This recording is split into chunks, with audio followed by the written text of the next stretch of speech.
Welcome to Home Built Workshop. I'm Jeff. In this episode, I'm going to build handles for this kitchen knife.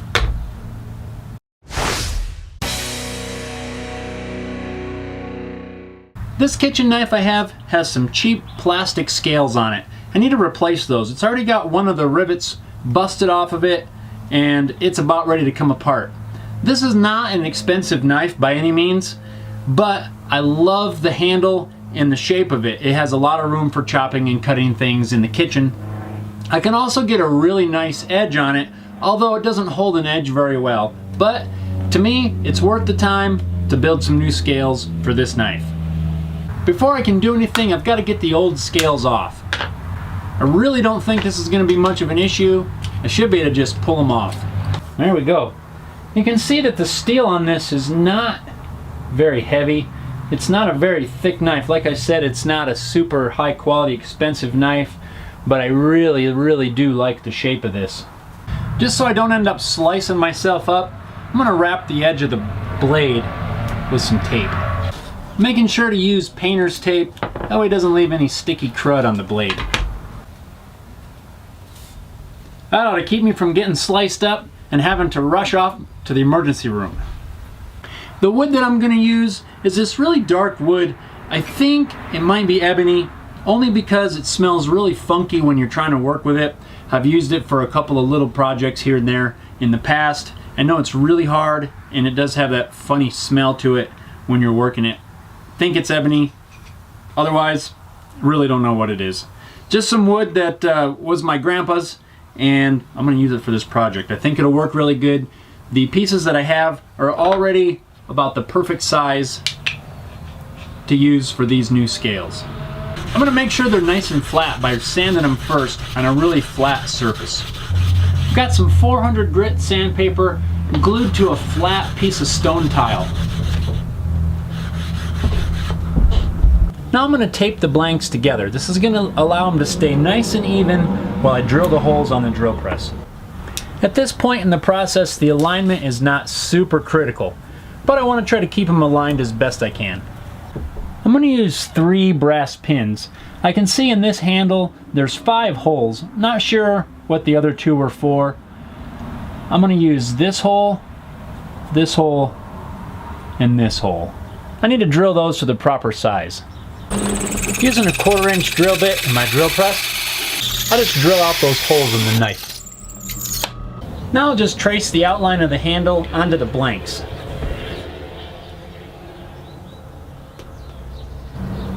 And I'll mark the holes as well. I'm going to drill just 1 hole first.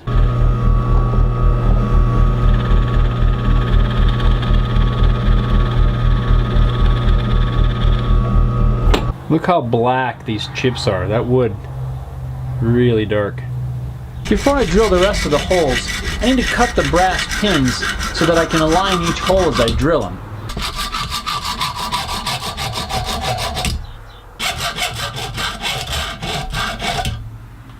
And I'll just lightly remove the burr with a file.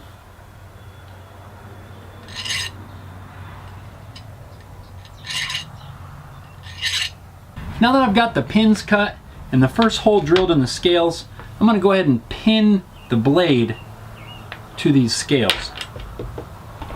That's going to keep everything in perfect alignment while I drill the next holes. Now I've got that hole pinned, I can drill the next one, pin that, and drill the 3rd one, and everything will line up.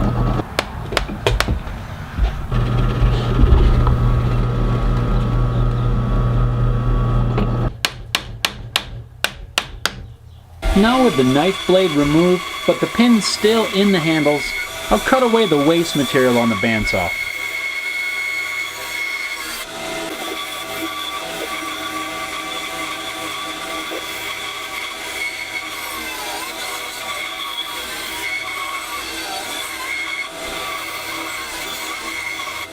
Now I'll flatten the front edges of the scales on my flat sanding block. And now I'll begin the initial shaping by beveling the front edges to match the original scales. Once I get one side beveled, I'll just flip it over and work on the other side. They're really a fine dust. Probably could accomplish this same thing with a belt sander maybe. you don't have quite as much control and you'd remove the material a lot faster, but I think it would work. This file does okay, just takes some time. Before I even mix up any epoxy, I'm going to cover the rest of the blade with painter's tape. This is going to keep any excess epoxy off the blade and also keep me from scratching it if I bang it with a clamp. I already know I'm going to need to do some shaping on the handle right here at the back edge, which is really close to the blade. I'm going to double up on the tape right there. I'm sure I'm going to nick it with a file.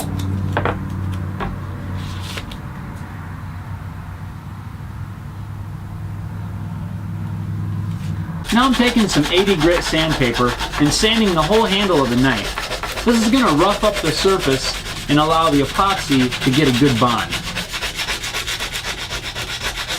I'm also going to do the same thing to the back of the scales. For a little added reinforcement, I'm going to take a sharp punch and scratch some lines in the back of it. The idea is just to give a little bit more surface area for the epoxy to hold on to. It's a good idea to have everything ready to go before you put any epoxy on any of your pieces.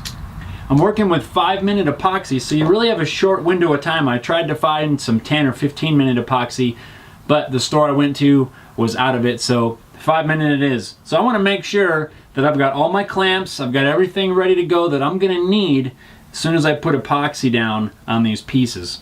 I've already got my clamps out. I put some painter's tape on the jaws because that epoxy can get kind of messy and really don't want to have to worry about digging it off of them. I've got some spring clamps here.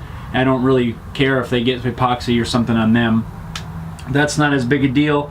Also, got my punch and a hammer in case I need to drive things together. I think it's time to get gluey.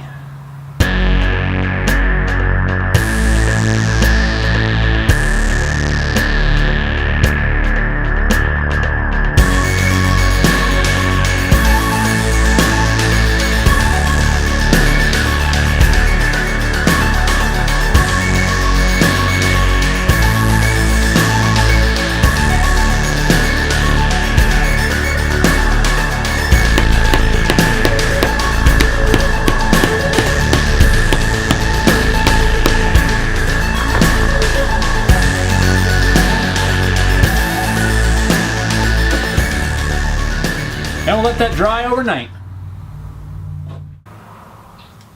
So I've let the epoxy dry overnight. Let's see what we got. See how bad we glued everything to the handles. Hey, didn't really stick at all. I'm surprised. I thought these were going to be glued solid to the handles and I was going to have to pry them off of there. Now begins the long process of shaping the rest of the handle. It'll be really easy on something like a belt grinder, something like that. But I don't have one, so we're doing it with hand tools. I'll start with a big file on the back, and I'll slowly remove the material to get it down to the edge of the knife blade.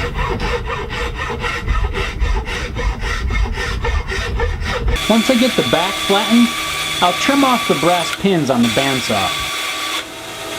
Now it's back to the vise and the files to work on flattening the sides and completing the rest of the profile. I'm not doing anything out of the ordinary with the handle. I'm just filing it away until it matches the contour of the blade exactly.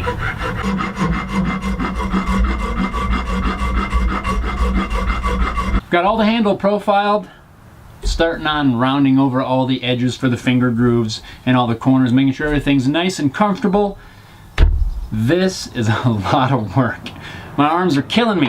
I've been using a combination of a whole bunch of different files, some half round files, some round files, this hobby rasp, which is working really good. Not for this part though, because I'm down to where I'm fine tuning, so that one's a little bit too rough. Keep rounding things over, we're almost there.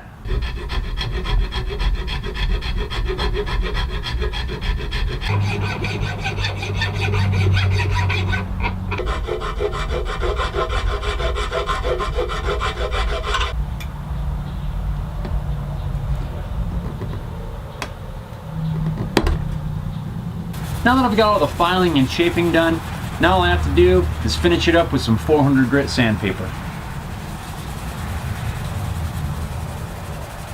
For the finish, I'll apply a coat of Danish oil.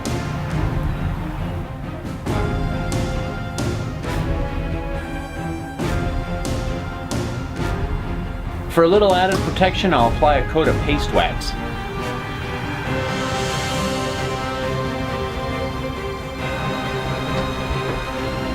As soon as the wax is dried for about 10 or 15 minutes, I'll just polish it up real quick by hand.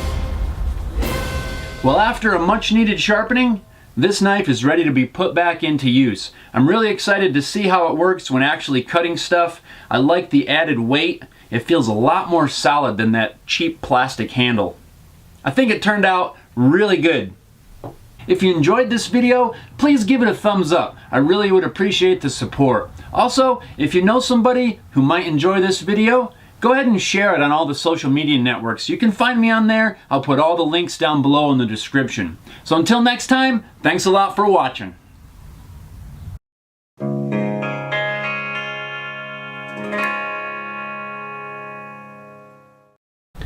It helps if I actually grab a 1/4-inch drill bit, measure the brass rod, 0.25. For some reason, I didn't grab a 1/4-inch drill bit. I don't know what I was thinking there. Thought it said a 1/4 inch. I didn't even pay attention. It does say 1/4 inch. No, it doesn't. Yeah. Oh, 11/64. I just saw the 1 and the 4. Oh, you got dope. Didn't even think that it felt small, although it clearly is much smaller than the brass rod. Oh well. These things happen from time to time. Why do I have so many 13/64? I've got to do something with this drill area here. Maybe that'll be another project. I don't know what I'm going to do with it, but this whole area right here, something's got to get changed. Can never find the drill bit that I need. I'm going to get all messy. Because, remember when I said, have all your stuff ready? Guess what I didn't get ready? My gloves. I didn't get my rubber gloves ready. Those are gonna glue right to that blank. I just thought about that. It'll be fine. I will try to get in there and wipe off a little bit of the excess, if I can, with some mineral spirits. And it looks like it's already setting up. So I don't think I'm going to be able to do that. And I gotta tell you what, this is a really cheap remote control for my camera, but I just sent it through the washing machine. It still works. I broke the battery door, but it still works. Pretty cool. I don't know why that was so freaking difficult. I'm trying to clean this epoxy off my hands. I don't know what it is about the feel of epoxy. It's just, I don't like it. Can't seem to get it off either. Automotive reducer, paint thinner. It's not working so good either. But it smells nice. Wait, did I say that? Don't smell paint thinner. Don't do that. No, really, I do like the smell of it. I grew up in an auto body shop. My dad's run an auto body shop for years, ever since I've been alive. And so I actually like the smell of automotive paint. Call me weird.